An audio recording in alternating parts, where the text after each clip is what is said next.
तुम्ही पाहत आहात MCN न्यूज मराठी। संग्रामपूर तालुक्यातील ग्रामपंचायत पळशी झाशी मार्फत मुख्यमंत्री समृद्ध पंचायत राज अभियान व सेवा पंधरवडा अंतर्गत उमेद महाराष्ट्र राज्य ग्रामीण जीवनोन्नती अभियान महिला बचत गटामार्फत वस्तू विक्री प्रदर्शनी तसेच बक्षीस वितरण कार्यक्रम 4 ऑक्टोबर रोजी घेण्यात आला। सेवा पंधरवडा अंतर्गत राबविण्यात आलेल्या या कार्यक्रमास प्रसंगी जळगाव जामोद विधानसभा मतदारसंघाचे आमदार डॉक्टर संजय कुटे यांची प्रामुख्याने उपस्थिती होती। यावेळी सर्वप्रथम गणेश महाराज यांच्या हस्ते छत्रपती शिवरायांचे पूजन करून गावातून टाळ मृदंगाच्या गजरात भव्य अशी स्वच्छता रॅली काढण्यात आली।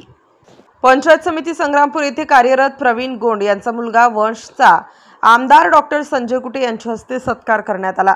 वंश प्रवीण गोंड या चिमुकल्याच्या वृक्षप्रेमामुळे आमदार डॉक्टर संजय कुटे यांच्या हस्ते सर्व रोजगार सेवकांच्या उपस्थितीत वृक्षारोपण करण्यात आले।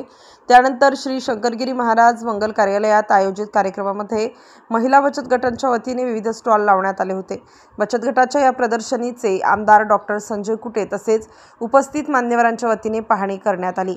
MCN न्यूज मराठी करिता श्याम वाघ, पळशी झाशी।